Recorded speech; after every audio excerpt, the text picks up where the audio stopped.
Yung blessed day mga kabanding. So ngayon panibagong ano na naman tayo dito sa apartment ng amo ko. Yan. Ito yung apartment ng amo ko. So ano to, hindi apartment na yung inuupahan to na ano, yung monthly. Ano to, yung parang BNB. Pero tawag nila rito apartment. Dahil parang ano to eh, yung kapag pamilya kayo, yun ang ano, ito yung kukunin nyo. Apartamenti tawag nila, hindi BNB. Iba yung BNB kasi. Yung BNB kwarto-kwarto lang yun. Ito parang bahay talaga siya. Pag may mga turista, ito yung mga inaano, inuupahan nila, kinukuha nila pag marami sila. Kunyari, 5 person. Yung mga kabanding, medyo mukhang mahirapan tayo dito. Baka kailangan ng multiple coats. Dahil pero yung binili kong pintura, kabanding, yung pinabili sa akin, yung medyo mamahalin. Para daw matakpan. Dahil na ano nga siya, baka nga hindi matakpan daw. Bango. Pinturang mabango. Mga kabanding, start tayo.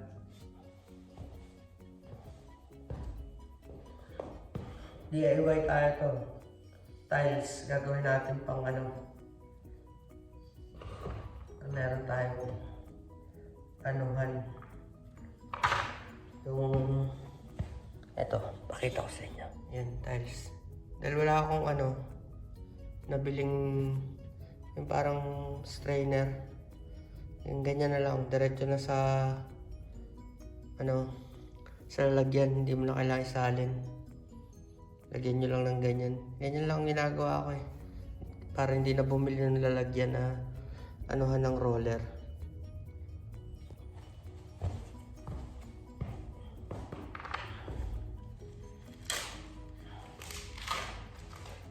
Kaya kailangan parati ba?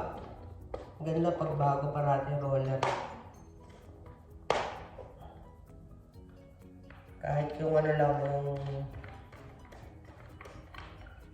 yung mismong roller. Yung handle kahit hindi na. Ano, kasya-kasya.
kabanding, tapos tayo sa first coat. Kita nyo, meron pa rin. Oh. Patuyuin muna natin konti bago natin patungan ulit. Kasi pag hindi nyo pinatuyo, kapakalat ng pakalat yung pintura, hindi naman natatakpan. Tuyuin muna mga 5 to 7 minutes, mga ganyan, o 10. Mas maganda medyo tuyong konti. Para paglagay nyo ulit, matatakpan talaga siya ng gusto. Ang nakakainis sa mga ganyan, minsan yung mga pencil mark eh. Yun ang mahirap tabunan eh. Mga pencil mark. Yung mga kabanding, tapos na tayo sa second coat. Ayan. Wala na, di ba? Pero aninag ko pa eh. Ako kung naaninag nyo pa. Meron pa eh. Kaya lalagyan pa natin ng third coating. Ito yun lang na yan. Medyo dito aninag pa yung iba eh. Naaninag ko pa eh. Ako nakikita nyo. Ano? Naaninag pa dito banda yung iba. May mga ibang parteng naaninag pa eh. Yung darker color na ginamit. Yung green. Kaya isa pa. Pwede na siguro yan. Isa pa. Yan. So mga kabanding, yung nagpinta niyan, yung nagpainting niyan, yung gumawa ng painting na yan, yung biyanan nung amo kong babae. So may sayad din eh. Nung nandito nung December, ipinainting yan para merong parang headboard.